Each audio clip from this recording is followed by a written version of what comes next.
नमस्कार दोस्तों, आपका अपने YouTube channel Prajapati digital India में बहुत बहुत स्वागत है। दोस्तों, ईपीएफओ हायर पेंशन, ज़्यादा पेंशन पाना चाहते हैं तो फटाफट कर लें अप्लाई। जाने या आपके लिए कितना फ़ायदेमंद होने वाला है। तो दोस्तों, EPFO higher pension scheme 2023 EPFO subscriber कर्मचारी पेंशन योजना 1995 यानी ईपीएस 95 के अंतर्गत 3 मई 2023 तक ज़्यादा पेंशन पाने के लिए आवेदन कर सकते हैं।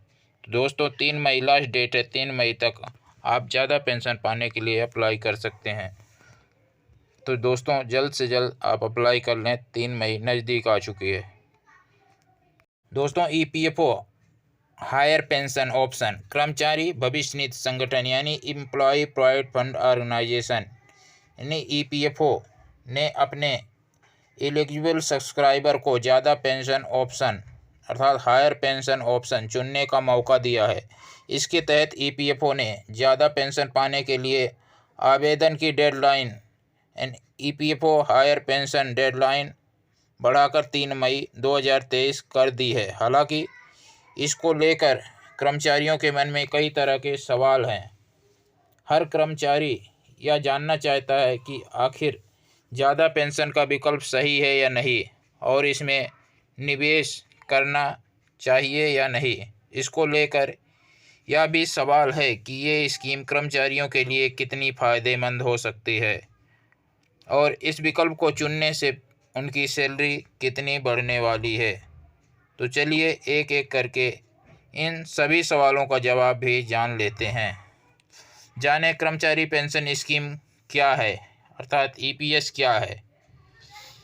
कर्मचारी पेंशन योजना यानी एम्प्लॉय पेंशन स्कीम यानी ईपीएस नवंबर 1995 में यह आई है। इस पेंशन स्कीम के तहत कर्मचारी भविष्य निधि संगठन यानी ईपीएफओ रिटायरमेंट के बाद कर्मचारियों को पेंशन देती है। जब यह स्कीम लागू किया गया तो उस समय कर्मचारी अपनी बेसिक सैलरी या महंगाई और कुछ अन्य भत्तों के साथ का 12% हिस्सा ईपीएफओ में जमा कराते थे, जिसके बदले रिटायरमेंट के बाद कर्मचारियों को कुल जमा की गई राशि का तगड़ा ब्याज के साथ मोटा रिटायरमेंट फंड मिलता था। लेकिन फिर कर्मचारी पेंशन स्कीम के नियम में बदलाव किए गए। इस बदलाव के तहत कर्मचारी के संस्थान की तरफ से ईपीएफओ में किए जाने वाले 12% के योगदान को 2 भागों में बांट दिया गया। 8.33% और 3.67 में बांट दिया गया। या अब कर्मचारी के संस्थान की तरफ से बड़ा हिस्सा यानी 8.33% ईपीएस में जाने लगा और 3.67% ईपीएफ में जमा होने लगा। इस डिडक्शन के लिए पेंशन योग्य आय सीमा जो पहले 5,000 थी उसे भी बढ़ाकर 6,500 कर दिया गया। ये सीमा 1 सितंबर 2014 को लागू हुई थी। ईपीएफओ ने पेंशन स्कीम के नियमों में किए अहम बदलाव।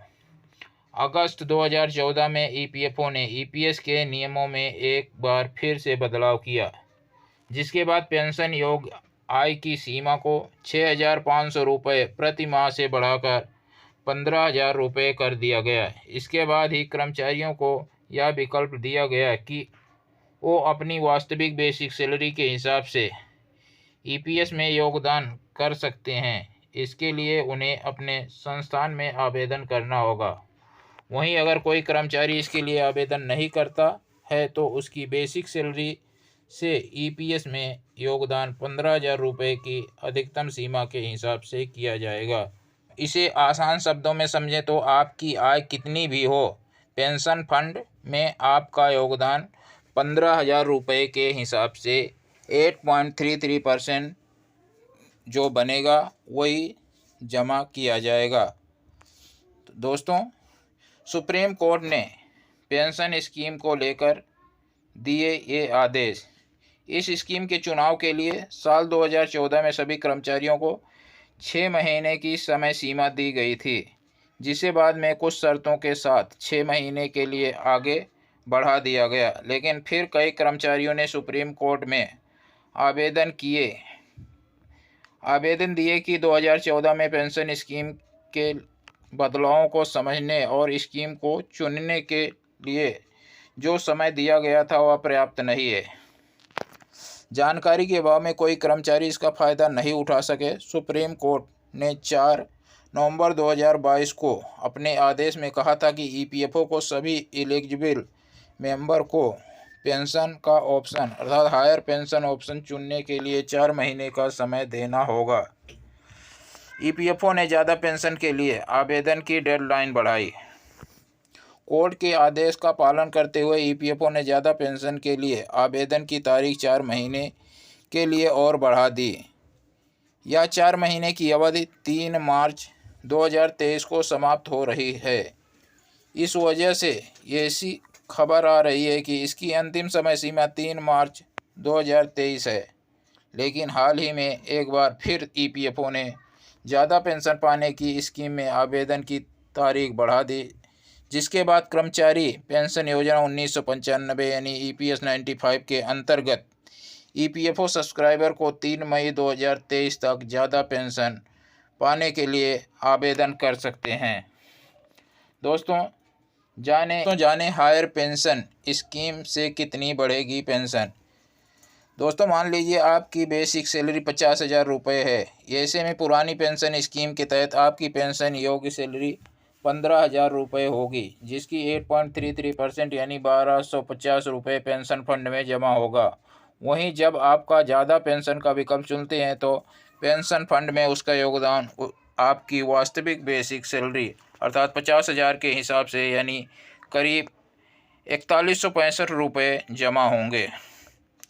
दोस्तों कर्मचारियों के लिए ज़्यादा पेंशन का विकल्प कितना फ़ायदेमंद है, ये स्कीम आपके लिए कितनी फ़ायदेमंद है, आपको इसका चुनाव करना चाहिए या नहीं, ये समझने के लिए BQ प्राइम ने ऑप्टिम मनी मैनेजर्स के फाउंडर और CEO पंकज मठपाल से बातचीत की। उनका कहना है कि फ़िलहाल ईपीएफओ की तरफ से पेंशन के कैलकुलेशन पर कोई साफ जानकारी नहीं दी गई। ऐसे में कर्मचारियों को इस स्कीम का विकल्प चुनते समय 2 फैक्टर्स का खास ध्यान रखते हुए फैसला करना चाहिए, जिसमें पहला फैक्टर ये है कि अगर कर्मचारी को रिटायरमेंट के बाद एक मुफ्त राशि ज़्यादा चाहिए तो उनके लिए पेंशन की पुरानी स्कीम बेहतर हो सकती है। वहीं दूसरा फैक्टर ये है कि अगर किसी कर्मचारी को हर महीने ज़्यादा पेंशन की ज़रूरत है तो उसके लिए ज़्यादा पेंशन स्कीम के लिए आवेदन करना फ़ायदेमंद है। ये दोनों के लिए फ़ायदेमंद है, जो जिसको सही लगे आप अपने हिसाब से अप्लाई कर सकते हैं। पसंद आए तो वीडियो को लाइक करेंगे, चैनल पर नए हैं चैनल सब्सक्राइब कर लेंगे। मिलते हैं नेक्स्ट वीडियो में, अभी के लिए धन्यवाद। जय हिंद।